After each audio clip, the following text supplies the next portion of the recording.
Hello everybody, welcome back to our YouTube channel. Today in this video I'm talking about SPCE stock. In this video I'm talking about the stock pros and cons and technical analysis and latest news about it.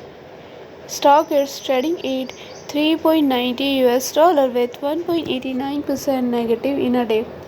We can easily see stock was volatile for a day. The volume of stock was recently not all time high, so the fundamental stock is not better for today.